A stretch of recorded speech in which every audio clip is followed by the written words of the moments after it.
আসসালামু আলাইকুম। Doctor biochem ক্লাসরুমে তোমাদের সবাইকে স্বাগতম। তোমরা যারা একাদশ শ্রেণী, দ্বাদশ শ্রেণী অথবা ইন্টার পরীক্ষা দিবা, বোর্ড এক্সাম অথবা অ্যাডমিশন এক্সাম দিবা, তোমাদের সকলের জন্য আজকের এই ক্লাস জুওলজি বা বায়োলজি সেকেন্ড পেপারের 4 নাম্বার চ্যাপ্টার রক্ত ও সঞ্চালন, ব্লাড অ্যান্ড সার্কুলেশন। চলো আমরা পড়া শুরু করি। তাহলে প্রথম পেজে আমাদের কি পড়তে হবে? আমাদের জানতে হবে যে ব্রিটিশ চিকিৎসা বিজ্ঞানী উইলিয়াম হার্ভে সর্বপ্রথম আমাদের রক্ত সংবহন সম্পর্কে আলোচনা করেন বা ধারণা দেন। এতটুকুই আমাদের এখানে জানতে হবে। তারপরে রক্ত রক্ত একটা কি? রক্তরস নামক তরল মাতৃকায় ভাসমান বিভিন্ন ধরনের রক্তকণিকা নিয়েই যা গঠিত তাই হচ্ছে রক্ত। রক্ত এক ধরনের হচ্ছে টিস্যু, সেটা হচ্ছে যোজক টিস্যু। ঠিক আছে। এখন এই রক্তের কিছু বিশেষ গুরুত্ব বা বিশেষ ইনফরমেশন আমাদের জানতে হবে। আমাদের সুস্থ মানব দেহে কতটুকু রক্ত থাকে? 5 থেকে 6 লিটার, যা দেহের ওজনের মোট 8%। আর এটা কেমন হয়? ক্ষারীয় রকমের। পিএইচ কতটুকু হয়? 7.35 থেকে 7.45, যদি গড়ে বলি 7.4। আর তাপমাত্রা কতটুকু থাকে? 36 থেকে 38 ডিগ্রি সেলসিয়াস। আপেক্ষিক গুরুত্ব পানির চেয়ে একটু বেশি থাকে, তার মানে পানির থেকে একটু বেশি ঘন, তাহলে 1.065। আর এর স্বাদ একটু নোনতা হয়। কেন নোনতা হয়? অজৈব লবণ থাকে বলে। অজৈব লবণ বলতে কি বোঝায়? এমনি আয়নিক যে লবণগুলো থাকে। ঠিক আছে। আর এটা কিসের মাধ্যমে বাহিত হয়? এটা বিভিন্ন রক্তবাহিকার মাধ্যমে বাহিত হয়, যেমন ধমনী, শিরা, কৈশিক জালিকা ইত্যাদির মাধ্যমে। তারপর রক্তের সাধারণ কাজগুলো কি কি আছে আমরা হেডলাইন জাস্ট পড়বো। পুষ্টি দ্রব্যগুলো পরিবহন করে, যেমন গ্লুকোজ, অ্যামাইনো অ্যাসিড এটসেট্রা। তারপরে শ্বসন গ্যাস পরিবহন করে, তার মানে অক্সিজেন, কার্বন ডাইঅক্সাইড পরিবহন করে। বিপাক নিয়ন্ত্রণ দ্রব্যাদি পরিবহন করে, যেমন বিপাক হইলে হরমোন, এনজাইম, অ্যান্টিবডি ইত্যাদি নানান কিছু পরিবহনে কাজে লাগে। বর্জ্য পদার্থ যেমন ইউরিয়া, ইউরিক অ্যাসিড ইত্যাদি পরিবহন হয়। পানি সাম্যতা বজায় রাখে, তার মানে আমাদের ওয়াটার ব্যালেন্স করে। দেহের তাপমাত্রা নিয়ন্ত্রণ করে, মানে উষ্ণতা নিয়ন্ত্রণ করে। দেহের সঞ্চয় অঙ্গ হিসেবে কাজ করে, দেহের সঞ্চয় ভান্ডার হিসেবে কাজ করে। কি সঞ্চয় করে? Plasma protein. প্লাজমা মানে রক্তরস, তাহলে রক্তরসে যে প্রোটিন থাকে তাই হচ্ছে প্লাজমা প্রোটিন, এটা সঞ্চয় হিসেবে কাজ করে। আয়নের সমতা বজায় রাখে। অম্লক্ষারের ভারসাম্য বা পিএইচ নিয়ন্ত্রণ করে। রক্তক্ষরণ প্রতিরোধ করে। রক্তক্ষরণ মানে আমাদের কোনো জায়গায় যদি কেটে যায় সেখান থেকে রক্ত বের হয়, আর এটা রক্ত জমাট বেঁধিয়ে বা রক্ত তঞ্চন ঘটিয়ে এটা প্রতিরোধ করে। দেহের প্রতিরক্ষা ব্যবস্থায় আমাদের জানি যে শ্বেত রক্তকণিকা বা ডাব্লিউবিসি এটাতে কাজ করে। এগুলো আমরা ভিতরে আরো ডিটেলসে পড়বো। অভ্যন্তরীণ যে প্রক্রিয়াগুলো আছে সেগুলো ভারসাম্য রক্ষা করে। এটার একটা টার্ম আছে, তার নাম কি? হোমিওস্ট্যাসিস। হোমিওস্ট্যাসিস মানেই আমাদের দেহের অভ্যন্তরীণ যে পরিবেশটা, এটার একটা ব্যালেন্স ঠিক রাখা। রোগ নির্ণয়, বিভিন্ন রোগ নির্ণয়ে আমাদের ব্লাড টেস্ট করতে হয়, তাহলে রক্ত দিয়েই আমরা বিভিন্ন রোগ নির্ণয় করতে পারি। এখন রক্তের উপাদান।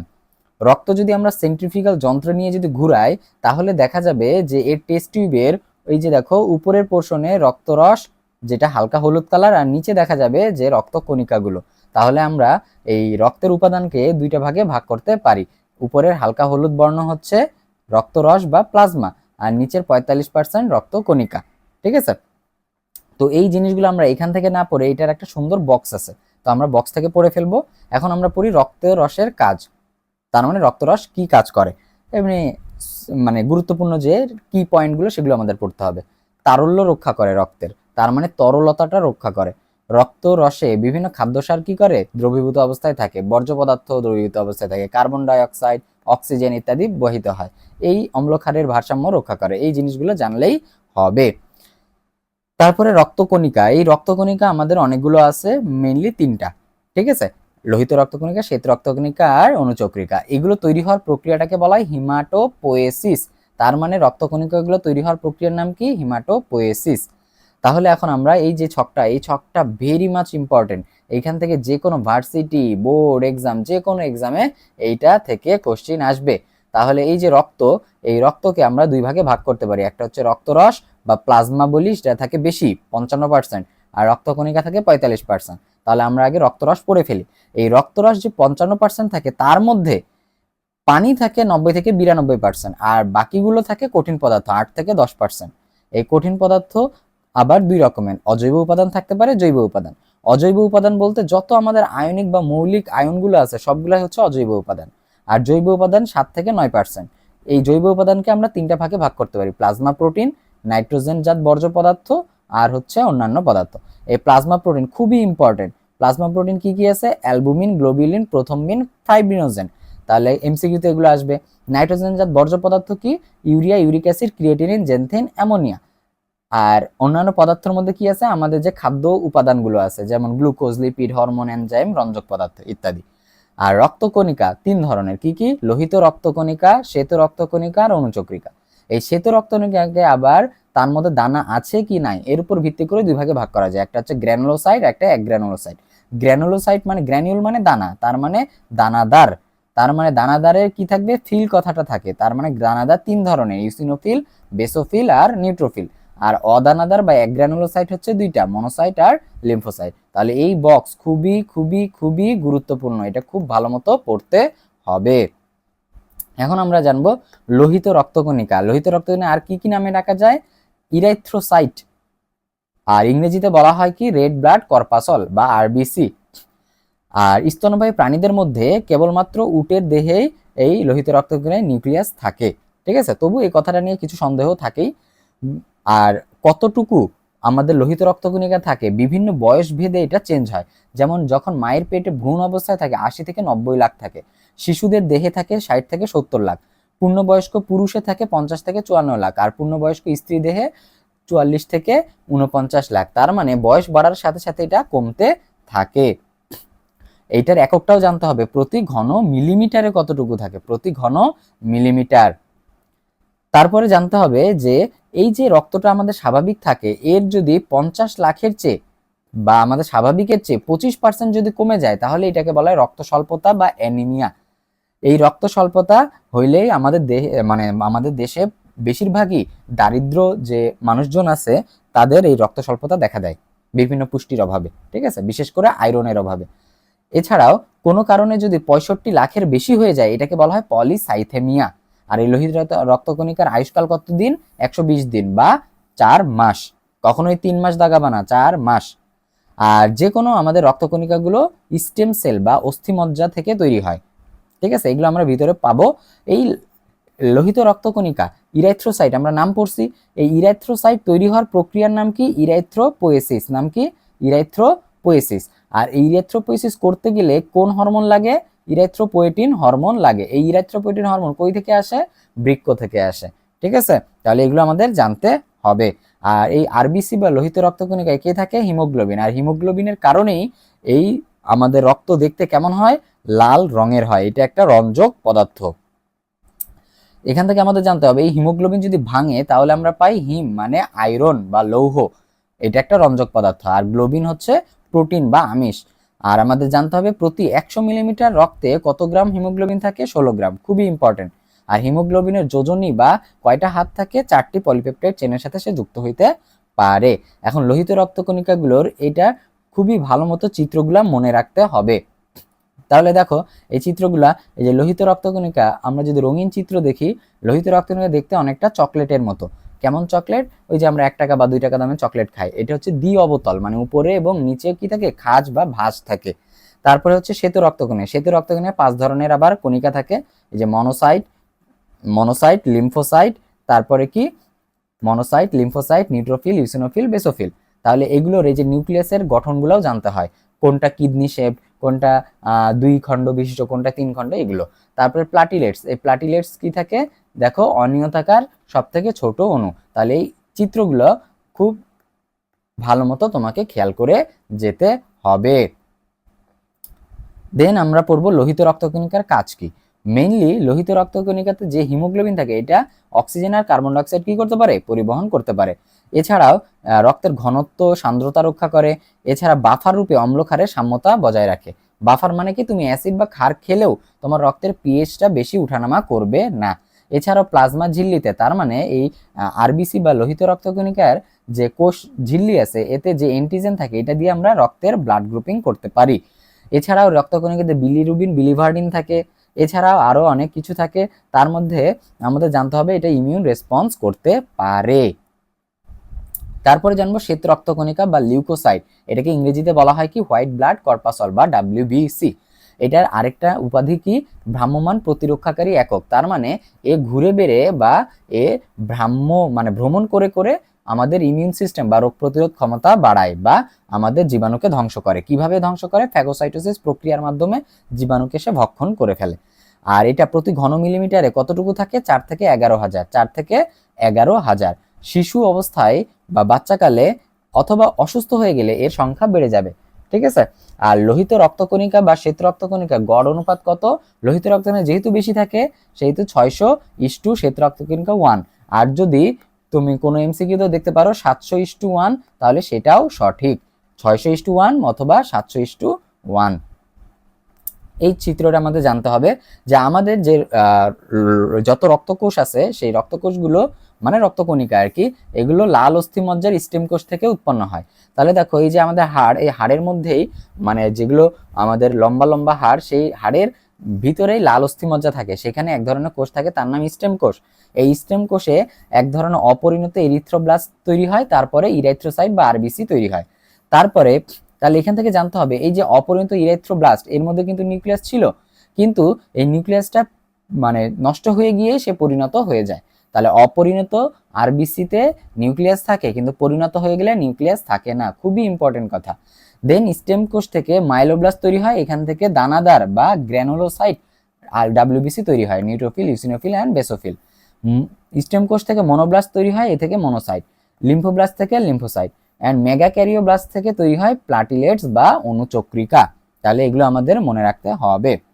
এখন জানতে হবে এই যে শ্বেত রক্তকণিকার সংখ্যা যদি স্বাভাবিকের চেয়ে অনেক বেশি বেড়ে যায় তাহলে এটাকে বলা হয় লিউকোসাইটোসিস, মানে কিছু মানে স্বাভাবিকের তুলনায় বেশি হয়ে গেলে লিউকোসাইটোসিস। আর যদি কম হয়ে যায় তাহলে লিউকোপেনিয়া, পেনিয়া মানে কম, ঠিক আছে। আর যদি অস্বাভাবিক হারে বেড়ে যায় কোনো কারণে, বা আমাদের এই যে লাল অস্থিমজ্জা বা বোন ম্যারো যেটা বলা হয়, অস্থিমজ্জার ইংরেজি নাম বোন ম্যারো, এই বোন ম্যারোর যদি ক্যান্সার হয় তাহলে অস্বাভাবিক হারে বেড়ে যায়, তখনই এই ঘটনাটাকে বলা হয় ব্লাড ক্যান্সার বা লিউকেমিয়া। এর কারণে মানুষ মারাও যায়। তারপরে এগুলো আমরা পড়ছি, দুই ভাগে ভাগ করা যায়, দানাবিহীন, দানাদার। তো এগুলো আমরা ভিতরে পড়ে ফেলবো, কোনো সমস্যা নাই। তারপরে এই যে অ্যাগ্রানুলোসাইট বা দানাবিহীন যেটা, এটা আবার দুই রকমের আমরা জানি, মনোসাইট আর লিম্ফোসাইট। এই মনোসাইট কি এর যে নিউক্লিয়াসটা কেমন বৃক্কের মতো বা ঘোড়ার খুরের মতো, মানে ঘোড়ার পায়ের মতো, ঠিক আছে। আয়ুষ্কাল কত? 2 থেকে 5 দিন। দেহের কত মানে কতটুকু শ্বেত রক্তকণিকা থাকে? 2 থেকে 8% এই মনোসাইট থাকে। শ্বেত রক্তকণিকার মধ্যে 2 থেকে 8% এই মনোসাইট থাকে। ফ্যাগোসাইটোসিস পদ্ধতিতে এই রোগ জীবাণুকে ভক্ষণ করে, কাজ খুবই ইম্পর্টেন্ট। লিম্ফোসাইট, এই লিম্ফোসাইট হচ্ছে কেমন? আয়ুষ্কাল হচ্ছে 7 দিন। দুই ধরনের কোষ পাওয়া যায়, বিশেষ করে টি কোষ আর বি কোষ, ঠিক আছে। এটা কি কাজ করে?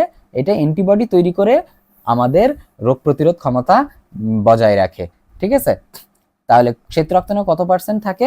20 থেকে 40%। দেন আমাদের জানতে হবে দানাদার। তাহলে দানাদার কি কি আছে? দানাদার নিউট্রোফিল, নিউট্রোফিল কতটুকু থাকে? 40 থেকে 60%, ঠিক আছে। আর এই যে নিউট্রোফিল, তাহলে এটা দানাদার অবভিয়াসলি, এবং এর সাইটোপ্লাজমটা কি হয়? নিরপেক্ষ, মনে রাখবা, নিউট্রোফিল নিরপেক্ষ, নিউট্রাল নিরপেক্ষ, ঠিক আছে। আর এই নিউক্লিয়াসটা 2 থেকে 5 খণ্ড বিশিষ্ট হয়, এই যে চিত্র দেখলেই বুঝতে পারবা, এই যে নিউট্রোফিলের 2 থেকে 5 খণ্ড বিশিষ্ট হইতে পারে। এর আয়ুষ্কাল কত? 2 থেকে 5 দিন। এই নিউট্রোফিলও কি করতে পারে? ফ্যাগোসাইটোসিস প্রক্রিয়ায় বংশবৃদ্ধি করতে পারে। তাহলে ফ্যাগোসাইটোসিস দুইজন করে, একজন মনোসাইট আর একজন নিউট্রোফিল। আর এ কি করতে পারে? অ্যামিবার মতো চলনে সক্ষম এবং ডায়াপেডিসিস করতে পারে। ডায়াপেডিসিস কি? কৈশিক জালিকা বা ক্যাপিলারি থেকে, এই যে কৈশিক জালিকা, এই কৈশিক জালিকার ছোট ছোট ছিদ্র দিয়ে সে বের হয়ে তার গন্তব্যস্থলে যেতে পারে, এটাকে বলা হচ্ছে ডায়াপেডিসিস। ইউসিনোফিল, ইউসিনোফিল হচ্ছে লাল বর্ণ বা এটা হচ্ছে অম্লধর্মী। মনে রাখবা, অ্যাসিড কি করে? অম্ল লিটমাস পেপারকে লাল করে না? তাহলে এ যেহেতু অম্লধর্মী বা অ্যাসিড, তাহলে এর কালার কি হবে? লাল। এর কত পার্সেন্ট থাকে? 2 থেকে 4%। এর নিউক্লিয়াস কত খণ্ড বিশিষ্ট? 2 খণ্ড বিশিষ্ট। এর আয়ুষ্কাল কত? 8 থেকে 12 দিন। এ কিসের বিরুদ্ধে কাজ করে? অ্যালার্জি বা প্যারাসাইট বা পরজীবী আক্রমণ করলে সেগুলো বিরুদ্ধে কাজ করে, অ্যালার্জির বিরুদ্ধে, চুলকানির বিরুদ্ধে কাজ করে, ঠিক আছে। বেসোফিল খুবই ইম্পর্টেন্ট, এটা অল্প থাকে সব থেকে। যে বেজ, বেজ মানে কি? ক্ষার, বেজ মানে ক্ষার। তাহলে এর ক্ষার আমরা জানি লিটমাস পেপারকে নীল করে, তাহলে নীল বর্ণ। এর আয়ুষ্কাল কত? 12 থেকে 15 দিন। খুবই ইম্পর্টেন্ট কাজ এটা, খুবই খুবই খুবই। এটা যদি আমরা ইনফিনিটি স্টার দেই তাও কম হয়ে যাবে। যে এই যে বেসোফিল, এর কাজ কি? হিস্টামিন নিঃসরণ করে রোগ প্রতিরোধ ক্ষমতা বৃদ্ধি করে এবং হ্যাপারিন নিঃসরণ করে রক্ত নালীতে রক্ত জমাট বাঁধতে বাধা দেয়। এই হ্যাপারিন হচ্ছে একটা অ্যান্টিকোয়াগুলেন্ট, মানে যারা কি করতে পারে না, জমাট বাঁধতে দেয় না। কোয়াগুলেন্ট কাদেরকে বলা হয়? কোয়াগুলেন্ট মানে যারা জমাট বেঁধে ফেলে। অ্যান্টি মানে বিপরীত, তার মানে এরা জমাট বাঁধতে দেয় না, এই হেপারিনের কারণেই আমাদের দেহের মধ্যে রক্ত জমাট বাঁধতে পারে না। শ্বেত রক্তকণিকার কাজ, তাহলে শ্বেত রক্তকণিকার কাজ আমাদের জানতে হবে, ফ্যাগোসাইটোসিস করে। তারপরে লিম্ফোসাইট কি করে, অ্যান্টিবডি সৃষ্টি করে। দেন বেসোফিল কি করে, যে হেপারিন উৎপন্ন করে।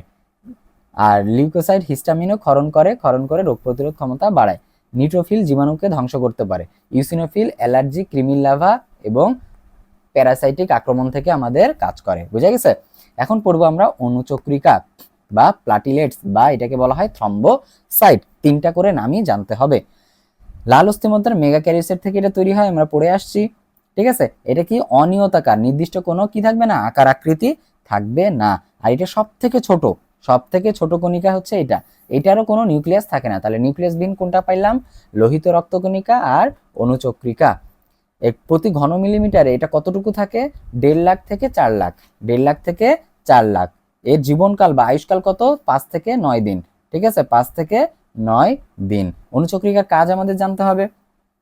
তাহলে অনুচক্রিকার কাজ কি, অনুচক্রিকার কাজ হচ্ছে এই যে দেখো, প্লেটলেট প্লাগ তৈরি করে, প্লেটলেট প্লাগ তৈরি করে, প্লেটলেট কি করে, প্লাগ তৈরি করে।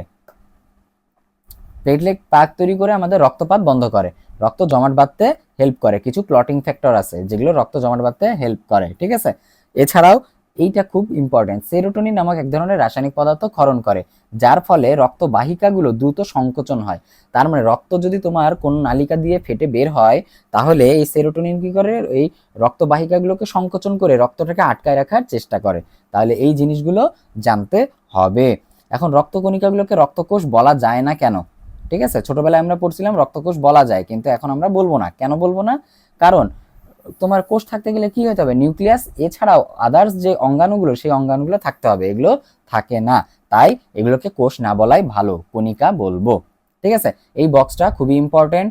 সার সংক্ষেপে সবকিছু বলা আছে, যেমন রক্তকণিকা, তারপরে এর প্রকারভেদ, এর সংখ্যা প্রতি ঘন মিলিমিটারে কত, উৎস স্থল কোথায় তৈরি হয়, গঠন বৈশিষ্ট্য, কাজ এবং আয়ুষ্কাল। তাহলে লোহিত রক্তকণিকা এটা পুরুষে 50 থেকে 54 লাখ আর স্ত্রীতে 45 থেকে 49 লাখ। এটা তৈরি হয় কোথায়, যখন মায়ের পেটে ভ্রূণ অবস্থায় থাকে যকৃৎ আর প্লীহা তৈরি করে, কিন্তু জন্মের পরে এটা লাল অস্থিমজ্জা যখন দায়িত্ব নিয়ে নেয়, তখন এই যকৃৎ আর প্লীহাটা উল্টা কাজ করে আর ভাঙা শুরু করে দেয়। এটা দেখতে কেমন, গোলাকার দ্বি অবতল, মানে উভয় পাশে কি খাঁজ বা ভাঁজ থাকে অথবা গর্ত থাকে আমরা বলতে পারি। ঠিক আছে, তারপরে জানতে হবে এর কাজ কি, অক্সিজেন কার্বন ডাইঅক্সাইড পরিবহন করা, মেইন কাজ এইটাই। অম্লক্ষারের সমতাও রক্ষা করে। আয়ুষ্কাল 120 দিন বা 4 মাস। তারপরে শ্বেত রক্তকণিকা দুই ভাগে ভাগ করতে পারি, মনোসাইট, লিম্ফোসাইট। এটা হচ্ছে অদানাদার, আর দানাদার হচ্ছে নিউট্রোফিল, ইওসিনোফিল আর বেসোফিল। তাহলে মনোসাইট কতগুলো থাকে জানলে জানতে পারো। এটা কোথায় তৈরি হয়, প্লীহা, লসিকা গ্রন্থি আর লাল অস্থিমজ্জাতে। এটা দানাবাহীন সাইটোপ্লাজম, বৃক্কাকার নিউক্লিয়াস পাওয়া যায়, ফ্যাগোসাইটোসিস করে জীবাণুকে ধ্বংস করে। 2 থেকে 5 দিন আয়ুষ্কাল। লিম্ফোসাইট কতগুলো থাকে জানলে জানতে পারো। এটাও প্লীহা, লসিকা গ্রন্থি আর লাল অস্থিমজ্জায় তৈরি হয়। এটাও দানাবিহীন সাইটোপ্লাজম। আমরা জানি এটা তোমার বৃহদাকার নিউক্লিয়াস পাওয়া যায়, অনেক বড় নিউক্লিয়াস থাকে, অ্যান্টিবডি তৈরি করে। আর এর আয়ুষ্কাল 7 দিন। নিউট্রোফিল লাল অস্থিমজ্জায় তৈরি হয়, মানে যতগুলো তোমার দানাদার আছে সবগুলোই লাল অস্থিমজ্জাতে তৈরি হয়। এবং নিউট্রোফিল থেকে কি জানতে হবে, এর নিউক্লিয়াস হচ্ছে 2 থেকে 5 খণ্ড বিশিষ্ট হয়, ফ্যাগোসাইটোসিস এও করে, 2 থেকে 5 দিন বাঁচে। ঠিক আছে, ইউসিনোফিল 2 থেকে 7 খণ্ড বিশিষ্ট হয়, অ্যালার্জির বিরুদ্ধে কাজ করে। ঠিক আছে, কৃমির লার্ভা বা প্যারাসাইটিক আক্রমণ থেকে রক্ষা করে। 8 থেকে 12 দিন তার আয়ুষ্কাল। বেসোফিল এর হচ্ছে নিউক্লিয়াসটা বৃক্কের আকৃতির, হেপারিন আর হিস্টামিন ক্ষরণ করে, 12 থেকে 15 দিন বাঁচে। তারপরে জানবো অনুচক্রিকা, 1.5 লাখ থেকে 4 লাখ হচ্ছে এর সংখ্যা। লাল অস্থিমজ্জা এও তৈরি হয়। এটা এটা সাধারণত অনিয়তাকার, কোনো আকৃতি থাকে না তেমন, নিউক্লিয়াস বিহীন আর সব থেকে ছোট ক্ষুদ্রাকৃতির। ঠিক আছে, রক্ত জমাট বাঁধতে হেল্প করে। 5 থেকে 9 দিন তার আয়ুষ্কাল। যদি ভার্সিটি, অ্যাডমিশন অথবা তোমার বোর্ড পরীক্ষা সব জায়গায় ভালো করতে চাও, তাহলে এই বক্সের কোনো বিকল্প নাই, এই বক্স খুব ভালো মতো পড়তে হবে। এখন তুমি যদি ইন্টার পরীক্ষার্থী হও, তাহলে সিকিউ এর জন্য এই বক্সটা পড়তে হবে, যে আমাদের এই লোহিত রক্তকণিকা, শ্বেত রক্তকণিকা, অনুচক্রিকার মধ্যে পার্থক্য কি। তাহলে প্রথমে সংখ্যা দিয়ে দিবা, সংখ্যা তো আমরা এটাকে পড়ে ফেলছি। তারপরে নিউক্লিয়াসও পড়ে ফেলছি, যে লোহিত রক্তের নিউক্লিয়াস থাকে না, শ্বেত রক্তকণিকার নিউক্লিয়াস থাকে, আর অনুচক্রিকাতেও থাকে না। তারপরে বর্ণ, লোহিত রক্তকণিকা লাল বর্ণ, আর এগুলো কি বর্ণহীন। ঠিক আছে। আয়ুষ্কাল বলতে পারবে এটা 120 দিন, এটা 2 থেকে 15 দিন, এটা 5 থেকে 9 দিন। লোহিত রক্তকণিকা দ্বি অবতল চাকতির মতো, ঠিক আছে। আর এটাও অনিয়তাকার, এটাও অনিয়তাকার। আর এর কাজও বলে দিতে পারবা যে লোহিত রক্তকণিকা অক্সিজেন কার্বন ডাইঅক্সাইড পরিবহন করে, শ্বেত রক্তকণিকা রোগ প্রতিরোধ করে, অনুচক্রিকা রক্ত তঞ্চন করে বা জমাট বাঁধে, ঠিক আছে। আমরা এগুলো পড়ে ফেলছি। এখন হচ্ছে রক্ত জমাট বাঁধার প্রক্রিয়া, ঠিক আছে। তার রক্ত জমাট বাঁধার প্রক্রিয়ায় এই অনুচক্রিকা 13 ধরনের ক্লটিং ফ্যাক্টর গুরুত্বপূর্ণ ভূমিকা পালন করে। তার মধ্যে 4টা অতি গুরুত্বপূর্ণ, মানে এই 4টা ছাড়া হবেই না। এই 4টা কি কি? ফাইব্রিনোজেন, প্রথমবিন, থ্রম্বোপ্লাস্টিন আর ক্যালসিয়াম, মানে প্রথম 4টা, ঠিক আছে। আমরা মনে রাখতে পারি ফুল পরে থুপ করে, ফুলতে ফাইব্রিনোজেন, পরেতে প্রথমবিন, থুপতে থ্রম্বোপ্লাস্টিন আর করেতে ক্যালসিয়াম, ঠিক আছে। তাহলে এই 13টার মধ্যে তোমার কি কি মনে রাখতে হবে? তাহলে 1 নাম্বার, 2 নাম্বার, 3 নাম্বার, 4 নাম্বার এগুলো হতো অতি গুরুত্বপূর্ণ, অতীব জরুরি আমাদের রক্ত জমাট বাঁধার জন্য। এছাড়াও তোমাকে মনে রাখতে লাগবে 8 নাম্বার এবং 9 নাম্বার, আমরা জেনেটিক্স চ্যাপ্টারেও পাবো। 8 নাম্বার কি? অ্যান্টি হিমোফিলিক ফ্যাক্টর, ঠিক আছে, এর কারণে হিমোফিলিয়া হয়। আর 9 নাম্বার ক্রিসমাস ফ্যাক্টর, এর কারণে হিমোফিলিয়া হয়। তাহলে 8 নাম্বার যদি অনুপস্থিত থাকে বলে হিমোফিলিয়া এ, আর 9 নাম্বার অনুপস্থিত থাকলে বলি হিমোফিলিয়া বি বা ক্রিসমাস ডিজিজ, ঠিক আছে। এই জন্য এগুলো একটু জানতে হয়। দেন হচ্ছে রক্ত তঞ্চন পদ্ধতি বা রক্ত জমাট কিভাবে বাঁধে, এটা যদি তুমি এইচএসসি পরীক্ষার্থী হও তাহলে তোমার সিকিউ এর জন্য লাগবে। তাহলে ক্ষত যদি কোনো জায়গায় হয় এটা নিরাময়ের জন্য রক্তপাত বন্ধ করতে হবে। এর প্রক্রিয়াটাকে বলা হয় হিমোস্ট্যাসিস, হিমোস্ট্যাসিস। তাহলে প্রথমেই আমাদের তো দেহে রক্তের মধ্যে হ্যাপারিন থাকে, হ্যাপারিন তো রক্ত জমাট বাঁধতে দিবে না।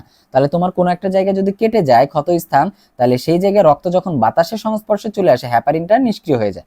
তাহলে হ্যাপারিন আর তার কাজ করতে পারে না, তখনই এই লোহিত মানে অনুচক্রিকাটা ভেঙে যায়, ভেঙে গিয়ে থ্রম্বোপ্লাস্টিন নামক এক ধরনের এনজাইম রক্তরসে চলে আসে। তারপরে সেকেন্ডলি কি হয়? এই যে থ্রম্বোপ্লাস্টিনটা আসলো এটা ক্যালসিয়াম আয়ন এবং 7, 8, 9, 10 এই ফ্যাক্টরগুলোর উপস্থিতিতে এই নিষ্ক্রিয় প্রথমবিনকে তারা কি করে ফেলে? সক্রিয় করে ফেলে। এই যে সক্রিয় থ্রম্বিনটা এটা ফাইব্রিনোজেনকে ফাইব্রিন মনোমার সুতার মতো তৈরি করে।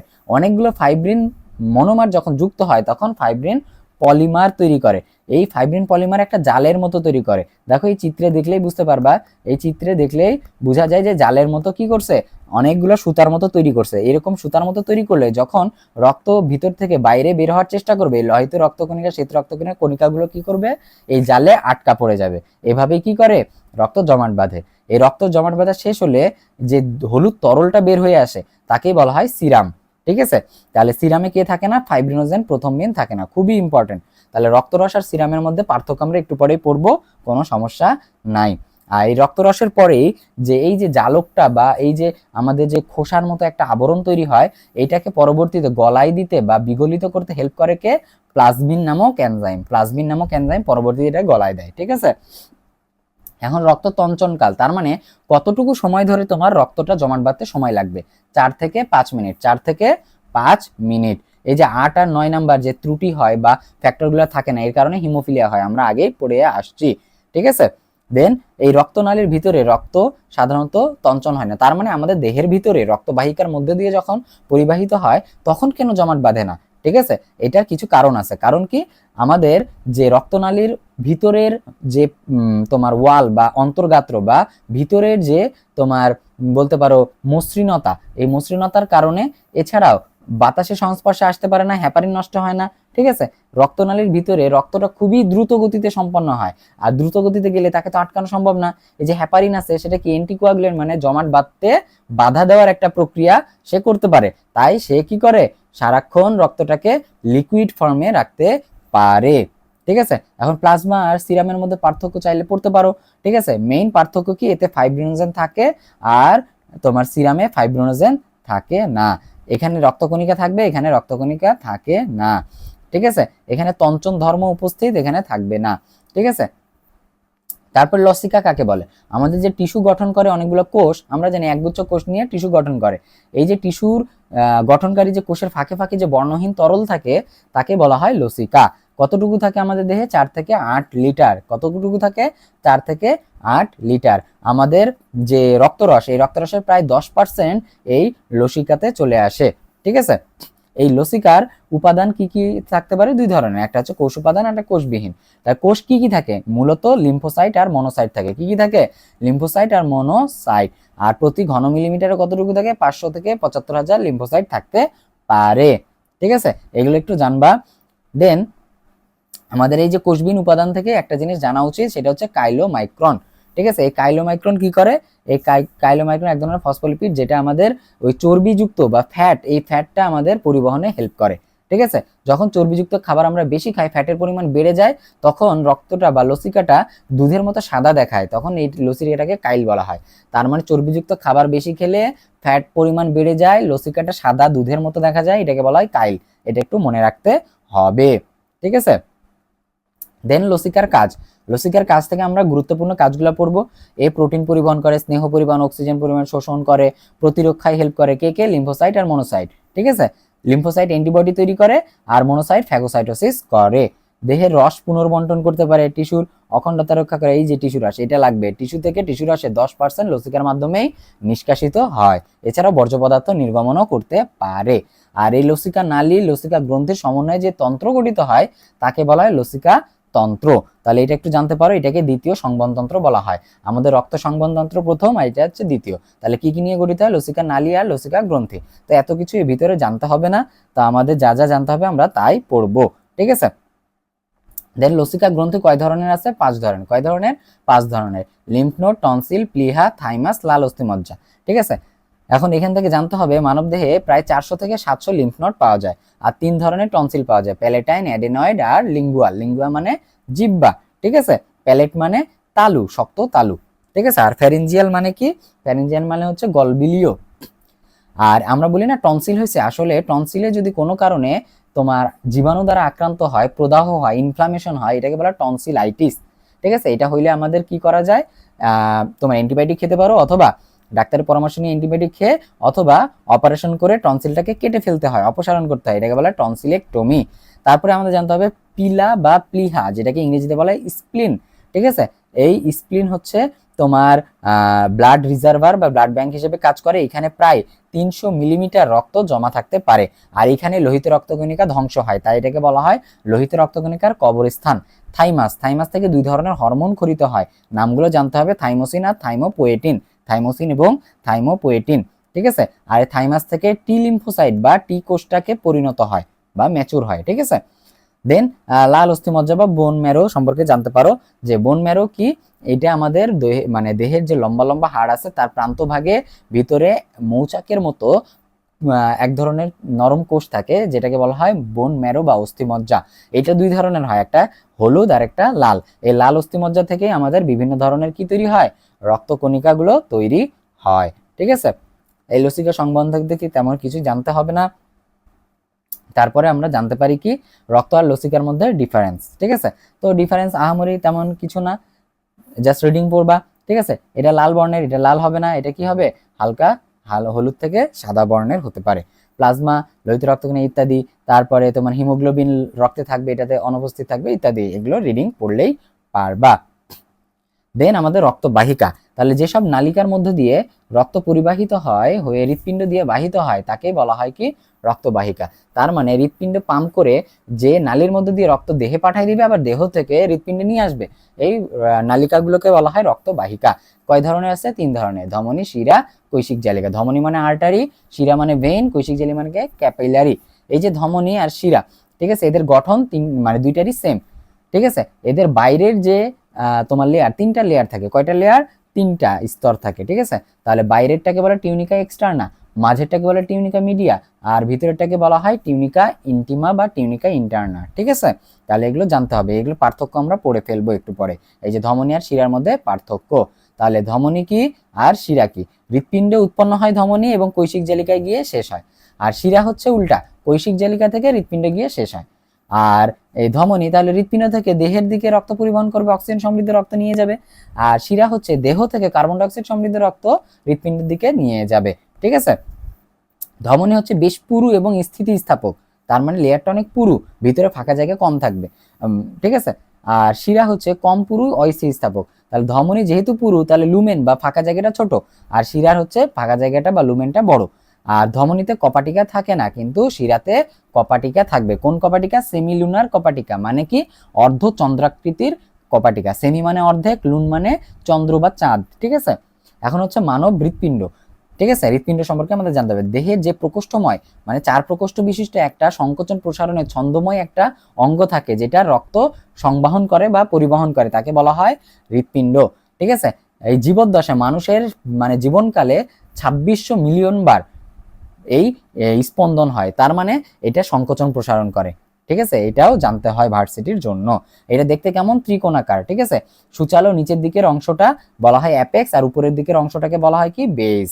নিম্নমুখী অংশকে অ্যাপেক্স আর উপরের অংশটাকে বলা হয় বেস। ঠিক আছে, দৈর্ঘ্য দৈর্ঘ্য একটু জানলে জানতে পারো।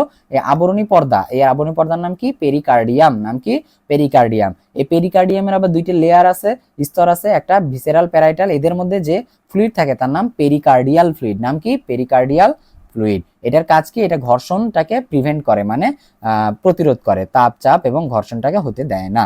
ঠিক আছে, হৃৎপিণ্ডের যে মাংসপেশিটা আমরা জানি কার্ডিয়াক পেশি, এটাও আবার 3টা স্তরে গঠিত। ঠিক আছে, বাইরের স্তরটাকে বলে এপিকার্ডিয়াম। ঠিক আছে, এটা যোজক টিস্যু দিয়ে নির্মিত, এখানে চর্বি লেগে থাকে। মাঝেরটাকে মায়োকার্ডিয়াম। ঠিক আছে, এটা সর্বাপেক্ষা পুরু হয় এবং সংকোচন প্রসারণে হেল্প করে। এন্ডোকার্ডিয়াম মানে ভিতরেরটা। ঠিক আছে, এটাও যোজক টিস্যু দ্বারা নির্মিত হয়। এটা অন্তঃপ্রাচীর গঠন করে, কপাটিকাগুলোকে ঢেকে রাখে এবং হৃৎপিণ্ডের সাথে অবিচ্ছিন্ন সংযোগ ঘটায়। এই কার্ডিয়াক পেশির যদি স্পেশাল বৈশিষ্ট্য তোমাকে জানতে হয় তাহলে একটা জিনিস জানতেই হবে, সেটা হচ্ছে ইন্টারক্যালেটেড ডিস্ক থাকে, এইটাই হচ্ছে মেইন। এই যে দেখো, আমরা চিত্র যদি দেখি, এটা শাখা প্রশাখা যুক্ত হয়। আরেকটা জিনিস জানতে হবে যে এটা বিশেষ ধরনের অনৈচ্ছিক পেশি। তার মানে আমরা পেশি জানি 3 ধরনের, ঐচ্ছিক, অনৈচ্ছিক আর হৃৎপেশি। ঠিক আছে, এর গঠনটা ঐচ্ছিক পেশির মতো, কিন্তু কাজ কি অনৈচ্ছিক পেশির মতো। ঠিক আছে, কাজ কি অনৈচ্ছিক পেশির মতো। আর এখানে কি থাকে, ইন্টারক্যালেটেড ডিস্ক থাকে। এই জিনিসগুলো একটু জানতে হবে।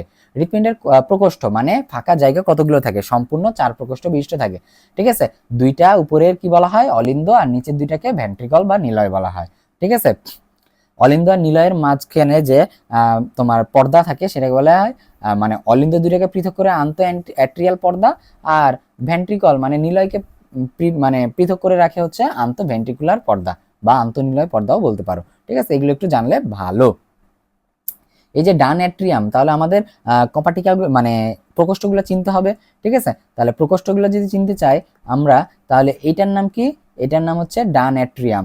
এটার নাম কি, ডান এটার নাম হচ্ছে ডান অ্যাট্রিয়াম। তাহলে এটার নাম কি, বাম অ্যাট্রিয়াম। এই 3 নাম্বার, এটার নাম কি, এটা হচ্ছে ডান নিলয় বা ডান ভেন্ট্রিকল। আর এই যে কপাটি মানে প্রকোষ্ঠ 4 নাম্বার, এটার হচ্ছে কি, বাম ভেন্ট্রিকল। ঠিক আছে, তাহলে আমাদের মানে হাতের দিক থেকে চিন্তা করলে মিরর ইমেজ হয়, তার মানে উল্টা। তার মানে চিত্রে যেটা বামে আছে সেটা ডান, আর চিত্রে যেটা ডানে আছে সেটা বাম। এটা আমাদের মনে রাখতে হবে। উপরে দুইটা হচ্ছে অ্যাট্রিয়াম, নিচে দুইটা ভেন্ট্রিকল। ঠিক আছে, তাহলে এই যে এই জায়গাটাতে কি থাকে, সাইনোঅ্যাট্রিয়াল নোড নামের একটা জাংশনাল বা সংযোগী টিস্যু থাকে। কোথায় থাকতেছে, ডান অ্যাট্রিয়ামে। এই কি করে, একটা ইলেকট্রিক সিগন্যাল তৈরি করে, যেটা হৃৎপেশিতে ছড়াই গিয়ে হৃৎপেশি মানে সংকোচন করতে হেল্প করে, তার মানে আমাদের পাম্প করতে হেল্প করে। ঠিক আছে, তাহলে এখান থেকে এটাই জানতে হবে, এই যে সাইনোঅ্যাট্রিয়াল নোড বা পেসমেকার, এটা কোথায় থাকে, ডান অ্যাট্রিয়ামে থাকে। ঠিক আছে, এছাড়াও জানতে হবে এই যে অ্যাট্রিয়াম, এই যে মনে করো এই যে বাম অ্যাট্রিয়াম আর বাম নিলয়, এর মাঝে কপাটিকা থাকে। কি থাকে, কপাটিকা থাকে। এই কপাটিকা কি, বাম বাম বাইকাস্পিড কপাটিকা। কোন কপাটিকা, বাইকাস্পিড কপাটিকা। এটার আরেকটা নাম হচ্ছে মাইট্রাল কপাটিকা। নাম কি, মাইট্রাল কপাটিকা। আর এই যে ডান দুইটার মধ্যে যে কপাটিকা থাকে, মানে ডান অ্যাট্রিয়াম আর ডান ভেন্ট্রিকলের মধ্যে যে কপাটিকা থাকে, এটা 3টা পাল্লা বিশিষ্ট, তাই এটাকে বলা হয় ট্রাইকাস্পিড কপাটিকা। ঠিক আছে, কি, ট্রাইকাস্পিড কপাটিকা। তাহলে এগুলো জানতে হবে। আর বাকি যত কপাটিকা আছে সবগুলাই সেমিলুনার কপাটিকা। ঠিক আছে, দেন আমরা আর এইখান থেকে তেমন এই যে জানতে হবে যে বাম অ্যাট্রিয়াম বাম ভেন্ট্রিকলের মধ্যে যে তোমার কপাটিকা আছে বাইকাস্পিড, এটার আরেকটা নাম মাইট্রাল কপাটিকা। ঠিক আছে, তারপরে এই যে কপাটিকা যে সুতার মতো ফাইবার দিয়ে তন্তু দিয়ে অ্যাটাচ থাকে, এটাকে বলা কর্ডি টেন্ডিনি। তাহলে এগুলো একটু জানলে জানতে পারো। আর বাকি যতগুলো কপাটিকা আছে সেগুলোকে বলা হয় সেমিলুনার কপাটিকা। কপাটিকার একটা আমরা বক্সই পড়ে ফেলবো এখন। ঠিক আছে, কপাটিকার বক্স পড়ে ফেলবো। তাহলে বাইকাস্পিড কপাটিকা বা মাইট্রাল কপাটিকা বা দ্বিপত্রী কপাটিকা কোথায় থাকবে, বাম অ্যাট্রিয়াম আর বাম নিলয়ের সংযোগস্থলে। এটা দুইটা পর্দা বা পাল্লা থাকবে। ঠিক আছে, প্রতিটা কপাটিকার কাজই কি, বিপরীত প্রবাহে বাধা দেওয়া, বিপরীত প্রবাহে বাধা দেওয়া, বিপরীত প্রবাহে বাধা দেওয়া, রক্ত যাতে পিছনের দিকে প্রবাহ করতে না পারে। ঠিক আছে, তাহলে ট্রাইকাস্পিড কপাটিকা কোথায় থাকবে, এটা ডান অ্যাট্রিয়াম আর ডান নিলয়ে থাকবে। ঠিক আছে, 3 ঝিল্লি বিশিষ্ট। অ্যাওর্টিক সেমিলুনার কপাটে, তাহলে অ্যাওর্টাতে থাকবে নাকি বাম ভেন্ট্রিকল এবং অ্যাওর্টার সংযোগস্থলে, এটা সেমিলুনার বা অর্ধচন্দ্রাকৃতি, বাকি সবগুলো কি সেমিলুনার বা অর্ধচন্দ্রাকৃতি, ঠিক আছে। পালমোনারি কপাটিকা কোথায় থাকবে? ডান ভেন্ট্রিকল পালমোনারি ধমনীর সংযোগস্থলে। থিবেসিয়ান বা করোনারি কপাটিকা কোথায় থাকবে? করোনারি সাইনাস আর ডান অ্যাট্রিয়ামের সংযোগস্থল। ইউস্ট্রেশিয়ান কপাটিকা ইনফিরিয়র ভেনা কেভা এবং ডান অ্যাট্রিয়ামের সংযোগস্থলে থাকবে। তাহলে কোন কপাটিকা কোথায় থাকে এবং তার কপাটিকাটার শেপ কেমন, এটা জানলেই হয়ে যাবে। দেন আমাদের জানতে হবে কি, আমাদের জানতে হবে যে এই যে জাংশনাল টিস্যু বা সংযোগ টিস্যু আছে এগুলো কি কি? সাইনোঅ্যাট্রিয়াল নোড, অ্যাট্রিওভেন্ট্রিকুলার নোড, এগুলো সংক্ষেপে নামগুলো জানতে হবে, SN, AVN, bundle of his. Then bundle of হিজের দুইটা শাখা আছে, রাইট অ্যান্ড লেফট ব্রাঞ্চ, তারপরে পার্কিনজি ফাইবার। এইটা সিরিয়াল অনুযায়ী তোমাকে মনে রাখতে হবে। দেন এখান থেকে আমরা জানি যে হৃৎপিণ্ড সংকোচন প্রসারণশীল হয়, হয়ে বিশ্রামরত অবস্থায় 70 থেকে 80 বার হয়। তো এই জিনিসগুলো আমরা ভিতরেও পাবো, তখন আমরা জানবো, ঠিক আছে। এই সাইনোঅ্যাট্রিয়াল নোডকে পেসমেকার বলা হয়, মানে প্রাকৃতিক পেসমেকার বলা হয়, মানে প্রকৃতি বা সৃষ্টিকর্তাই দিয়ে দিছে। আচ্ছা, মানুষের হৃৎপিণ্ড হচ্ছে দ্বিবর্তনী, তার মানে কি দুইটা পথ বা দুই ধরনের রক্ত মানে পরিবহনের জন্য আছে, বা দুইবার হৃৎপিণ্ড অতিক্রম করে, ঠিক আছে। তো একটা কার্বন ডাইঅক্সাইড আর একটা কি অক্সিজেন সমৃদ্ধ রক্ত। এই যে আমাদের বিভিন্ন জিনিসের তোমার কাজগুলো দেওয়া আছে, ঠিক আছে। এওটা হচ্ছে বৃহত্তম ধমনী। তো এগুলো আমরা যখন রক্ত সঞ্চালন করবো তখনই সবগুলো বুঝবো, ঠিক আছে। মাছের আর মানুষের হৃৎপিণ্ডের মধ্যে পার্থক্য কি, ঠিক আছে। মাছের হচ্ছে 2 প্রকোষ্ঠ বিষয়, আমাদের 4 প্রকোষ্ঠ। ওদের একটা অ্যাট্রিয়াম একটা নিলয় থাকে, আমাদের দুইটা, আর দুইটা নিলয় থাকে। ওদের সাইনাস ভেনোসাস নামে উপপ্রকোষ্ঠ থাকে, আমাদের থাকবে না। ওদের কার্বন ডাইঅক্সাইড সমৃদ্ধ রক্ত পরিবহন করে, তাই ওদেরটাকে বলা হয় ভেনাস হার্ট। ভেইন শুধু কার্বন ডাইঅক্সাইড সমৃদ্ধ রক্ত পরিবহন করে, আর ওদের হার্টটাও তাই করে, তাই ওদেরকে বলা হয় ভেনাস হার্ট। আর আমাদেরটা কার্বন অক্সিজেন দুইটাই করে, ঠিক আছে। ওদেরটা এক চক্রী, তার মানে শুধুমাত্র কার্বন ডাইঅক্সাইড করে, আর আমাদেরটা দ্বিচক্রী, ঠিক আছে। এখন যেহেতু হার্টবিট, তাহলে এই যে আমাদের হৃৎপিণ্ডের অ্যাট্রিয়াম আর ভেন্ট্রিকল গুলো সংকোচন আর প্রসারণ হয়, এই যে সংকোচন আর প্রসারণ, সংকোচনটাকে বলা হয় সিস্টল আর প্রসারণটাকে বলা হয় ডায়াস্টল। একবার সংকোচন আর প্রসারণ হলে এটাকে বলা হয় হার্টবিট বা হৃদস্পন্দন, ঠিক আছে। সুস্থ মানুষের হার্টবিট প্রতি মিনিটে কতবার? 70 থেকে 80 বার। তাহলে 60 সেকেন্ডে তোমার 70 থেকে 80 বার হয়, তাহলে গড়ে আমরা বলতে পারি 75 বার, ঠিক আছে। এই যে ডায়াস্টল আর সিস্টল হওয়ার এই ঘটনাটাকে বলা হয় কার্ডিক চক্র বা হৃদচক্র।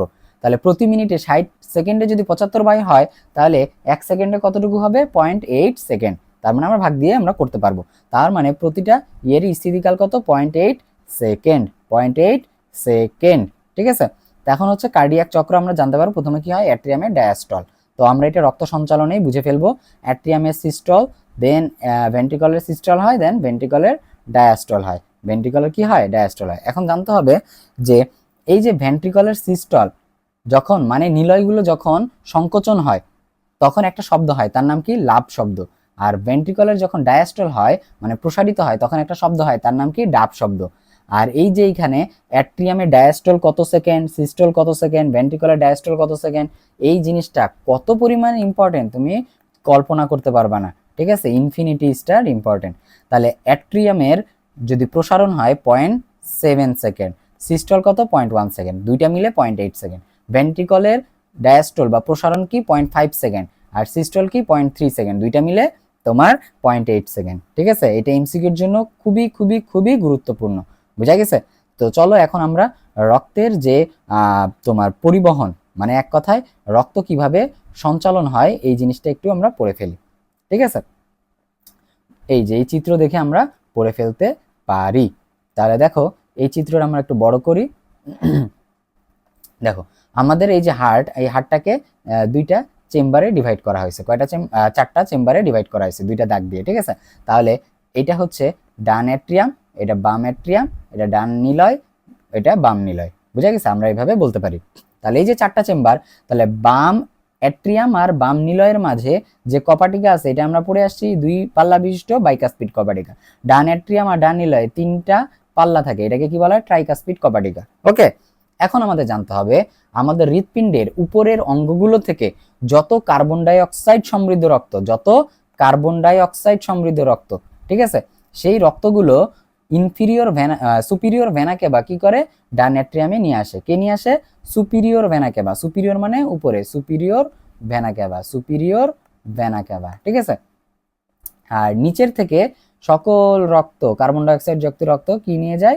ইনফিরিয়র ভেনা কেভা, ইনফিরিয়র ভেনা ক্যাভা, ঠিক আছে, নিয়ে গেল কি রক্ত, কার্বন ডাইঅক্সাইড। তাহলে সকল কার্বন ডাইঅক্সাইড রক্ত জমা হয়ে গেল এখানে। তারপরে যখন ডান অ্যাট্রিয়াম সংকোচন হয়, মানে অ্যাট্রিয়াম সংকোচন হয়, তখন এই যে কপাটিকা খুলে যায়, রক্তগুলো চলে আসে ডান ভেন্ট্রিকলে। ডান ভেন্ট্রিকলে কার্বন ডাইঅক্সাইড সমৃদ্ধ রক্ত চলে আসছে।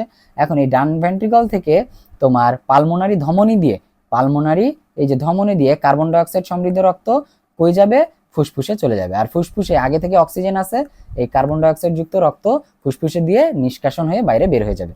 আর অক্সিজেন সমৃদ্ধ রক্ত পালমোনারি শিরা দিয়ে কই আসবে, বাম অ্যাট্রিয়ামে। তাহলে বাম অ্যাট্রিয়ামে অক্সিজেন সমৃদ্ধ রক্ত আসছে। অ্যাট্রিয়াম যখন সংকোচন হবে তখন বাইকাসপিড কপাটিকা খুলে যাবে, অক্সিজেন সমৃদ্ধ রক্ত বাম ভেন্ট্রিকলে চলে আসবে। এই বাম ভেন্ট্রিকল মানে এক কথায় নিলয়ের যখন সংকোচন হবে, বাম ভেন্ট্রিকল দিয়ে অ্যাওর্টা দিয়ে অক্সিজেন সমৃদ্ধ রক্ত সারা দেহে ছড়ায় যাবে, প্রতিটা কোষে কোষে ছড়ায় যাবে। এটা হচ্ছে মেইনলি। তো আরেকটা ভালো চিত্র আছে, আমরা ওইখান থেকেও দেখতে পারি, চলো আমরা দেখে ফেলি। এই যে তাহলে দেখো আমাদের এই যে এটা হচ্ছে ডান অলিন্দ বা ডান অ্যাট্রিয়াম, এটা হচ্ছে বাম অ্যাট্রিয়াম, ঠিক আছে। এটা হচ্ছে ডান নিলয় বা ডান ভেন্ট্রিকল, এটা বাম ভেন্ট্রিকল, ঠিক আছে। চারটা চেম্বার। এই যে চারটা চেম্বার, উপরের যত কার্বন ডাইঅক্সাইড সমৃদ্ধ রক্ত আছে, সুপিরিয়র ভেনা ক্যাভা কার্বন ডাইঅক্সাইড সমৃদ্ধ রক্ত নিয়ে আসতেছে কোথায়, ডান অ্যাট্রিয়ামে। যখন আবার নিচের যখন কার্বন ডাইঅক্সাইড সমৃদ্ধ রক্ত অঙ্গগুলোতে তৈরি হচ্ছে, এগুলো ইনফিরিয়র ভেনা ক্যাভা কার্বন ডাইঅক্সাইড সমৃদ্ধ রক্ত নিয়ে আসতেছে, ঠিক আছে। আর হৃৎপিণ্ড নিজেরও কি কার্বন ডাইঅক্সাইড সমৃদ্ধ রক্ত তৈরি হয়, এটা করোনারি সাইনাস নিয়ে আসে, ওটা তো দেখা সম্ভব না, ঠিক আছে। যখন অলিন্দের সংকোচন হয় তখন রক্ত চলে আসে কি ডান ভেন্ট্রিকলে। ডান ভেন্ট্রিকল থেকে যখন সংকোচনের ফলে এই কার্বন ডাইঅক্সাইড সমৃদ্ধ রক্ত এই পালমোনারি ধমনী দিয়ে, এই পালমোনারি ধমনী দিয়ে কোথায় চলে যাবে, কার্বন ডাইঅক্সাইড সমৃদ্ধ রক্ত ফুসফুসে চলে যাবে, ঠিক আছে। দেন এই ফুসফুস থেকে অক্সিজেন সমৃদ্ধ রক্ত এই বাম অ্যাট্রিয়ামে, বাম অলিন্দে চলে আসবে। বাম অলিন্দ থেকে আবার আসবে কোথায়, বাইকাসপিড কপাটিকে দিয়ে বাম ভেন্ট্রিকল বা বাম নিলয়। এই বাম নিলয় যখন সংকোচনের ফলে অ্যাওর্টা দিয়ে, এই যে অ্যাওর্টা দিয়ে চলে যাবে কোথায়, সারা দেহে, ঠিক আছে। এইটা হচ্ছে ওভারঅল তোমার রক্ত সঞ্চালন পদ্ধতি, ঠিক আছে। তারপরে আমরা চলে যাই পরের পড়াতে, সেটা হচ্ছে কি মায়োজেনিক চক্র, ঠিক আছে, হার্টবিট বা মায়োজেনিক নিয়ন্ত্রণ। তার মানে আমাদের বাইরের উদ্দীপনা ছাড়াই হার্ট কিছু স্বয়ংক্রিয়ভাবে যে নিয়ন্ত্রণ করে, এটা হচ্ছে মায়োজেনিক চক্র, ঠিক আছে। 37°C রেখে দিলে হৃৎপিণ্ড কি করতে পারে, তার কাজ করতে পারে। এটা কি করে, সংযোগী টিস্যু বা জাংশনাল টিস্যু দিয়ে কাজ করে। তো আমরা যে পড়ে আসছিলাম সাইনোঅ্যাট্রিয়াল নোড বা এসএন, ঠিক আছে, এটা ডান অ্যাট্রিয়ামের প্রাচীরে থাকে। এটা একটা অ্যাকশন পটেনশিয়াল বা ইলেকট্রিক সিগন্যাল দিয়ে শুরু করেই এই যে এখানে আছে ইলেকট্রিক সিগন্যাল বা এসএ নোড, এইটা ইলেকট্রিক সিগন্যাল দেয়, যেদিকে যাওয়া শুরু করবে সেই দিক থেকে কি করবে, এটা সংকোচন হওয়া শুরু করবে, ঠিক আছে। এই যে সিগন্যালটা প্রথমে নিবে কি এবি নোড, এটা রিসিভ করবে। এই এবি নোড এই যে ইন্টারসেপ্টাল বা আমরা বলতে পারি আন্ত অলিন্দ নিলয়ের যে পর্দা, এই পর্দা দিয়ে তোমার বান্ডল অফ হিজে চলে যাবে, তারপরে দুই ভাগে ভাগ হয়ে যাবে। তার মানে কি তোমার এই যে ডান আর এই যে বাম, এই দুইটা শাখায় ভাগ হয়ে যাবে বান্ডল অফ হিজ। এই বান্ডল অফ হিজ আবার শাখা প্রশাখা দিবে, এদেরকে বলা হয় পার্কিনজি ফাইবার। কি বলা হয়, পার্কিনজি ফাইবার। এই পার্কিনজি ফাইবার দিয়ে পুরো নিলয়ে ছড়িয়ে যাবে, ঠিক আছে। এই জিনিসগুলো আমাদের জানতে হয়। তারপরে অ্যাট্রিওভেন্ট্রিকুলার নোড বা এভিএন। তাহলে এই যে এভি নোড তোমার এইখানে কিছু দেরি হয়, এভি নোডাল ডিলে বলা হয়, কত সেকেন্ড এটুকু জেনে নিবা, ঠিক আছে। তারপরে বান্ডল অফ হিজ, এই বান্ডল অফ হিজ যখন এই এভি নোড থেকে উৎপন্ন হয়ে আন্তঃভেন্ট্রিকুলার এই যে প্রাচীরে পশ্চাৎ ভাগে ডান এবং বাম শাখায় মানে ভাগ হয়ে গিয়ে পার্কিনজি ফাইবারে মিলিত হয়। তারপরে পার্কিনজি তন্তু দিয়ে এই যে ফ্লো চার্ট। তাহলে এসএ নোড থেকে এভি নোড থেকে bundle of his, then Purkinje fibre, ঠিক আছে। তারপরে রক্তচাপ নিয়ন্ত্রণে ব্যারো রিসেপ্টরের ভূমিকা, রক্তচাপ নিয়ন্ত্রণে ব্যারো রিসেপ্টরের ভূমিকা, রক্তচাপ বা ব্লাড প্রেশার, ঠিক আছে। রক্তচাপ বা ব্লাড প্রেশার কিভাবে নিয়ন্ত্রণ হয়, ঠিক আছে। রক্তচাপ কাকে বলে, রক্তনালীর ভিতর দিয়ে রক্ত প্রবাহিত হওয়ার সময় এর গাত্রে যে চাপটা প্রয়োগ করে তাকে বলা হয় রক্তচাপ। তাকে কি বলা হয়, রক্তচাপ। মনে করো এটা একটা রক্তনালী, এর মধ্যে দিয়ে রক্ত যাবে, এই রক্তটা পার্শ্বে যে চাপ প্রয়োগ করবে, এই পার্শ্বে যে চাপ প্রয়োগ করবে এটাকে বলা হয় রক্তচাপ, ঠিক আছে। যখন সিস্টোল হয়, এক কথায় সংকোচন হয়, ভেন্ট্রিকলে সংকোচন হয়, তখন চাপ বেশি থাকবে, এটা বলে সিস্টোলিক চাপ। আর যখন ভেন্ট্রিকলে প্রসারণ হবে, এটা কম থাকবে, তখন এটা ডায়াস্টোলিক চাপ, ঠিক আছে। সিস্টোলিক চাপের রেঞ্জ কত, 100 থেকে 139, ঠিক আছে, মিলিমিটার অফ মার্কারি। আর ডায়াস্টোলিক চাপ কম হবে, 60 থেকে 89, বোঝা গেছে। অ্যাভারেজে আমরা 120/80 বলতে পারি। স্বাভাবিকের তুলনায় যদি কম হয় তাহলে নিম্ন রক্তচাপ, বা হাইপোটেনশন বলি, হাইপো মানে কম, ঠিক আছে। আর যদি বেশি হয় তাহলে বলে হাইপার টেনশন বা উচ্চ রক্তচাপ, ঠিক আছে। আর এই রক্তচাপ মাপার যন্ত্রের নাম কি? স্পিগমোম্যানোমিটার। এই তোমার এটার বানান স্পেলিং সহ তোমাকে জানতে হবে, ভার্সিটিতে এটা বানান সহ আসে। ব্যারোরিসেপ্টর, ব্যারোরিসেপ্টর জিনিসটা কি? এই ব্যারোরিসেপ্টর হচ্ছে এক ধরনের সংবেদী স্নায়ু প্রান্ত, ঠিক আছে। এই সংবেদী স্নায়ুতন্ত্র হইতে পারে দুই ধরনের, উচ্চচাপ ব্যারোরিসেপ্টর আর নিম্নচাপ, ঠিক আছে। এই উচ্চচাপ ব্যারোরিসেপ্টর কোথায় থাকে? অ্যাওর্টিক আর্চ, ডান ও বাম ক্যারোটিড সাইনাসে থাকে। আর এইটা কি করে? যদি কোনো জায়গায় তোমার রক্তচাপ বেড়ে যায় তাহলে এই জায়গাগুলোতে গেলে, এই যে দেখো এখানে দেখতে পাবা এই যে অ্যাওর্টিক ব্যারোরিসেপ্টর এখানে আছে, এই দিক দিয়ে যখন রক্ত বেশি বেশি যাবে, মানে বেশি রক্তের প্রেসার তৈরি হয়ে গেছে, তখন এগুলো উদ্দীপিত হবে। অ্যাওর্টিক ব্যারোরিসেপ্টর উদ্দীপ্ত হইলেই সে কি করবে? আমাদের ব্রেইনে একটা সিগন্যাল পাঠাবে, তখন ভ্যাসোমোটর যে কেন্দ্রটা রক্তচাপ নিয়ন্ত্রণ করে এটা ডিপ্রেসড হবে, মানে দমিত হবে, এর কাজটাকে বাধা দিবে। দেন রক্তচাপ তোমার কি করবে? সিম্প্যাথিক স্নায়ু দিয়ে, হৃৎপিণ্ড দিয়ে, তোমার চেস্টীয় আজ্ঞাবাহী স্নায়ু দিয়ে এটা চলে যাবে। যে কি করবে সেটা হচ্ছে তোমার হৃৎপিণ্ডের পাম্পিং ক্রিয়া এবং রক্তনালীর মাত্রাটা কমাই দিবে, তখন রক্তচাপটা ধীরে ধীরে আবার শিথিল হয়ে আসবে, তার মানে আবার স্বাভাবিক হয়ে আসবে। আর রক্তচাপ যদি কমে যায় তার মানে পড়ে গেছে, কোনো কারণে হতে পারে অ্যাক্সিডেন্ট বা মানসিক আঘাত, তো ক্যারোটিড এবং অ্যাওর্টিক ব্যারোরিসেপ্টরগুলো সংকেত পাঠায় কোথায়? গ্লসোফিরিঞ্জিয়াল আর ভ্যাগাস স্নায়ু, এই দুটো খুবই ইম্পর্টেন্ট।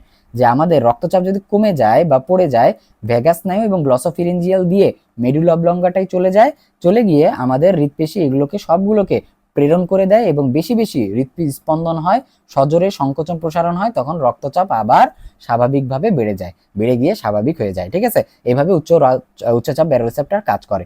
তারপরে নিম্নচাপ ব্যারোরিসেপ্টর, এর আরেকটা নাম কি? আয়তন রিসেপ্টর। তার মানে এই আয়তন কম বাড়া করার মাধ্যমে করতে পারে, ঠিক আছে।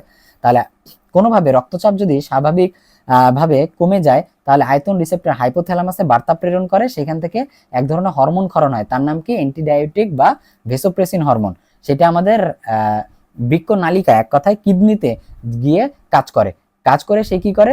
কিডনির যে পানি শোষণ ক্ষমতাটা, ঠিক আছে, পানি শোষণ ক্ষমতা বাড়ায় দেয়, তার মানে রক্তেই আবার ফেরত করে, তার মানে মূত্র কম তৈরি করে। তাহলে রক্তেই যদি পুনরায় আবার নিয়ে আসে, ফেরত চলে আসে, তাহলে রক্তর যে আয়তন এটা বেড়ে যাবে, বেড়ে গিয়ে কি করবে?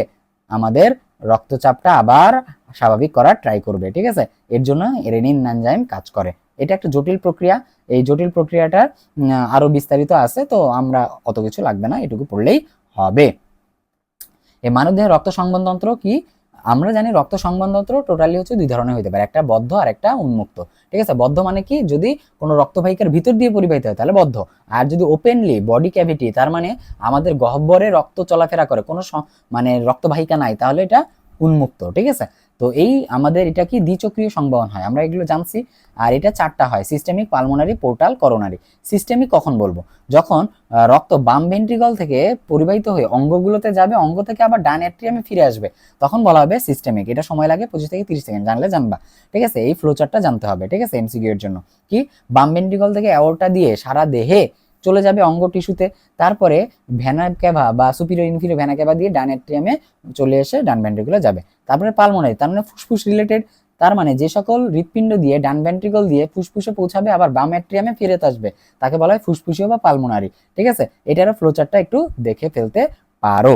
পোর্টাল সংবহন, পোর্টাল সংবহন বলতে তোমার হৃৎপিণ্ডে যাওয়ার আগে সে আরেকটা অর্গানে, আরেকটা অঙ্গতে সে রক্তটা নিয়ে যাবে, তারপরে হৃৎপিণ্ডে যাবে, সরাসরি হৃৎপিণ্ডে যাবে না, এটাই বোঝাচ্ছে হচ্ছে পোর্টাল, ঠিক আছে। তাহলে পোর্টাল সংবহন সিস্টেমিক এবং পালমোনারি দুটি সম্পূর্ণ সংবহন চক্র ছাড়াও মেরুদণ্ডী প্রাণীতে কি হয়? রক্ত চলার পথে কিছুটা পার্শ্বপথ মানে অনুসরণ করে, এটাই হচ্ছে পোর্টাল সংবহন। যেমন মেরুদণ্ডী প্রাণীতে হ্যাপাটিক হইতে পারে, রেনাল, এই দুই ধরনের পোর্টাল সংবহন হয়। তার মানে আমাদের যত পৌষ্টিক অঙ্গতন্ত্র আছে এখান থেকে রক্তগুলো নিয়ে আগে হ্যাপাটিক মানে যকৃতে যাবে, তারপরে হৃৎপিণ্ডে যাবে।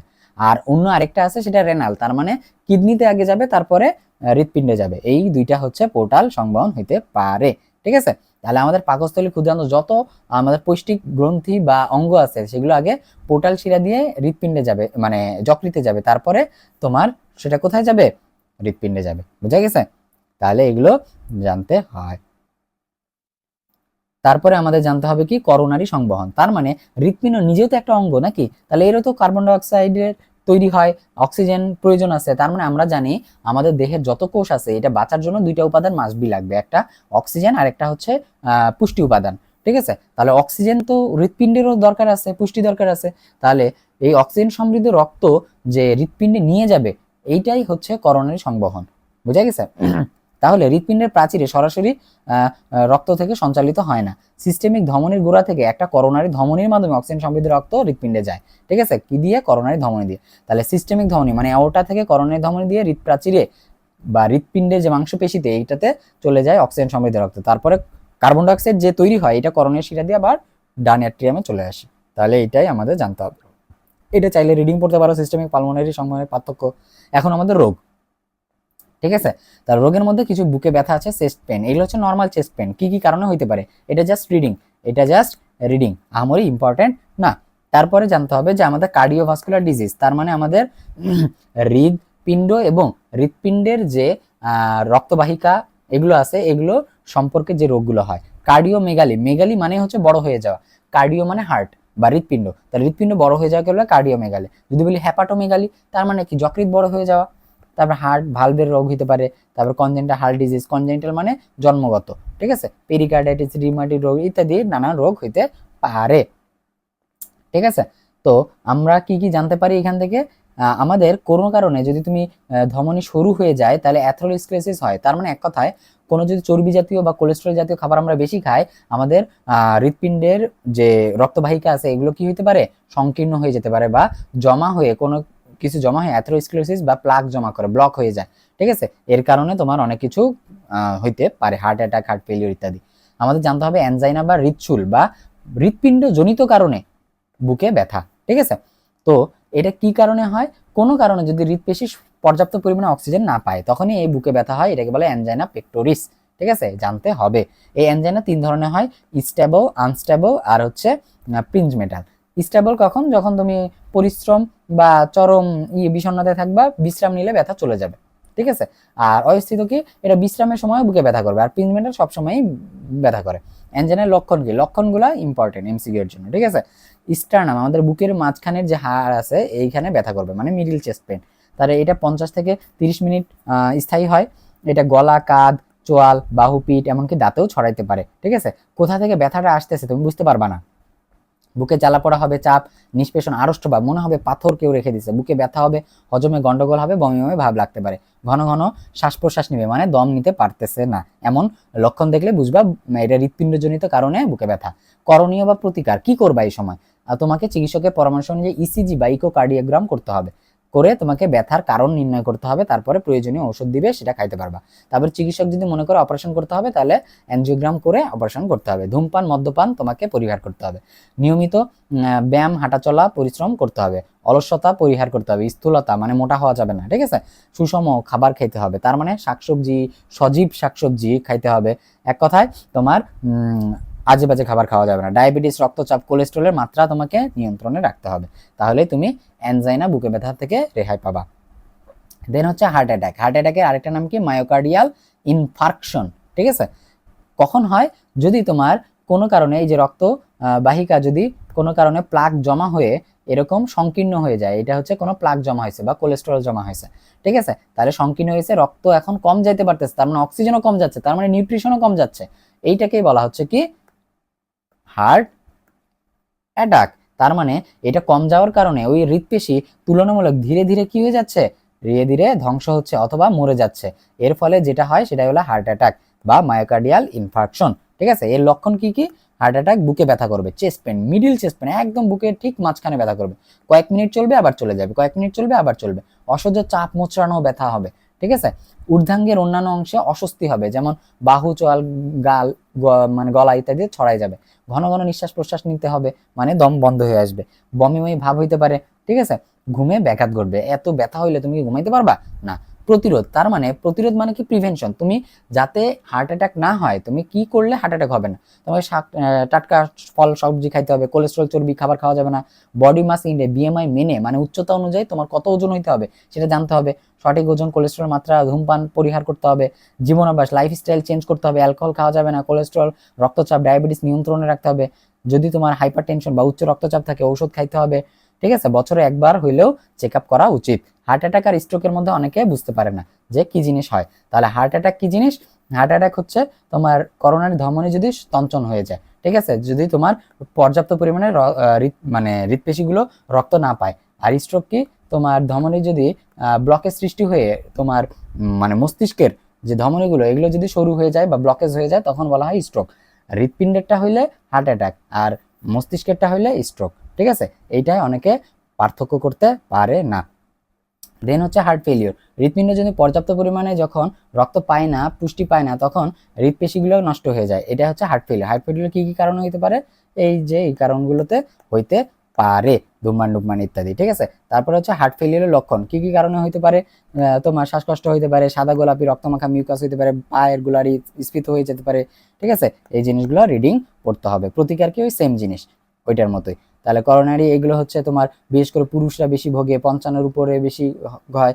আথেরোস্ক্লেরোসিস হইতে পারে, রক্তে কোলেস্টেরল মাত্রা বেশি হয়ে গেলে হইতে পারে, স্থূলতা, ডায়াবেটিস এগুলোর কারণে হইতে পারে। হৃদরোগ নির্ণয়, এটা খুবই ইম্পর্টেন্ট। তাহলে বুকের এক্সরে করে তুমি হৃৎপিণ্ডের অবস্থা জানতে পারবে, বড় হয়েছে না ছোট হয়েছে। ইসিজি দিয়ে প্রাথমিক রোগ নির্ণয় করতে পারবা, ইটিটি দিয়ে কার্যক্ষমতা নির্ণয় করতে পারবা, রক্তের বিএনপি টেস্ট দিয়ে হার্ট ফেলিওর হয়েছে কিনা বুঝতে পারবা, করোনারি অ্যাঞ্জিওগ্রাম দিয়ে ব্লক আছে কিনা বুঝতে পারবা। ঠিক আছে, হার্ট অ্যাটাক হলে ট্রপোনিন আই টেস্ট করা হয় বা 1 টেস্ট করা হয়। স্পন্দন বা পেসমেকার, কারো যদি এসএ নোড বা সাইনোয়াট্রিয়াল নোড নষ্ট হয়ে যায়, তখন প্রাকৃতিকটা নষ্ট হয়ে গেলে তোমাকে কি করতে হবে? কৃত্রিমভাবে লাগাইতে হবে। এটাই হচ্ছে তোমার কি পেসমেকার লাগানো। এটা কি ব্যাটারি ইউজ করা হয়? Lithium battery. ঠিক আছে, এটা কয়েকটা তার থাকে, আমরা সুন্দর মতো বসাই। তাহলে এই জিনিসগুলো জানতে হবে। 7 থেকে 10 বছরের মতো কাজ করে। মেকানিক্যাল হার্টও প্রতিস্থাপন করা হয়, বাংলাদেশে একটা হয়েছিল 22 সালে। ঠিক আছে, ওপেন হার্ট সার্জারি, এটা আবার 3 ধরনের হয়। ঠিক আছে, অন পাম্প তার মানে এটা হচ্ছে হৃৎপিণ্ডে রক্ত থাকবে না, স্পন্দন চলবে না। আর অফ পাম্প কি? হৃৎপিণ্ড মানে সঞ্চালন থাকবেই। আর রোবট সহযোগী, এটা সব থেকে বেশি ভালো। রোবট তো আর ভুল করবে না, তাই না? তারপরে হচ্ছে ওপেন হার্ট সার্জারি, হৃৎফুসফুস মেশিন ব্যবহার করা হয়। করোনারি বাইপাস সার্জারি, তার মানে কোনো একটা ব্লক হয়েছে, তোমার অন্য কোনো আর্টারি বা ধমনী বা রক্তবাহিকা নিয়ে এসে তার বাইপাস একটা রাস্তা তৈরি করে দেওয়া। ঠিক আছে, তৈরি করে দেওয়া, এটা গেল বাইপাস সার্জারি। তাহলে কত পার্সেন্ট হয়ে গেলে আমরা এটা করতে পারি? ঠিক আছে, 90 থেকে 99% হয়ে গেলে আমরা এটা করতে পারি। যে পা থেকে নিয়ে গিয়ে এটা বাইপাস একটা রাস্তা করে দেওয়া হয়, এটাকে বলা হয় বাইপাস সার্জারি। ঠিক আছে, দেন হচ্ছে অ্যাঞ্জিওপ্লাস্টি। অ্যাঞ্জিওপ্লাস্টি, যে লুমেন যদি তোমার প্রশস্ত করতে হয় তখন আমরা কয়েক ধরনের অ্যাঞ্জিওপ্লাস্টি করতে পারি, 4 ধরনের। ঠিক আছে, বেলুন অ্যাঞ্জিওপ্লাস্টি, এটা করে দিয়ে মানে বেলুন প্রবেশ করিয়ে, দেখো বেলুন প্রবেশ করে দিয়ে আমরা ওই কোলেস্ট্রল বা প্লাক জমা হয়েছে এটাকে আমরা সংকীর্ণ করতে পারি, বা আমরা ওইটা বের করে আনতে পারি। লেজার দিয়েও এটা আমরা করতে পারি, প্লাকগুলোকে ধ্বংস করতে পারি। ঠিক আছে, তারপরে করোনারি অ্যাথেরেক্টমি, ভিতরে নিয়ে গিয়ে বিভিন্ন ড্রেল বিল মানে ব্লেড টিলেট দিয়ে এগুলো কেটে ফেলতে পারি, মানে ওই যে কোলেস্ট্রলগুলো। তারপরে করোনারি স্টেন্টিং, তার মানে আমাদের হার্টের মধ্যে ওই যে ওই লুমেনটা যাতে আর সংকীর্ণ না হয় বা সংকোচন না হয়, এই জন্য আমরা একটা তার জালি ওখানে অ্যাটাচ করে দেই, তাহলে তার জালিতে আর সংকোচন হবে না। ঠিক আছে, অ্যাঞ্জিওপ্লাস্টি, এই যে অ্যাঞ্জিওগ্রাম করে সার্জারিটা করতে হয়। এটা 30 মিনিট থেকে কয়েক ঘন্টা সময় লাগতে পারে। এই হইলো আমাদের পুরো চ্যাপ্টার। এই চ্যাপ্টার আমরা বই থেকে পড়ে ফেললাম। ঠিক আছে, এরপরে আমরা বোর্ডের যত এমসিকিউ আছে সেই এমসিকিউ এর ক্লাস পাবা, ওইটাও দেখে ফেলবা। তারপরে মেডিকেল অ্যাডমিশন টেস্টে কত এক্সাম মানে এমসিকিউ আসে, এছাড়াও বিভিন্ন ভার্সিটিতে সব এমসিকিউ এর এক একটা করে পর্যায়ক্রমে ক্লাস আসবে। তোমাদের সকলকে আমন্ত্রণ ওই ক্লাসগুলো দেখার জন্য। তাহলে আজকে এ পর্যন্তই, নেক্সট ক্লাসের জন্য তোমাদের জন্য আমন্ত্রণ থাকলো। আল্লাহ হাফেজ সবাইকে, আসসালামু আলাইকুম।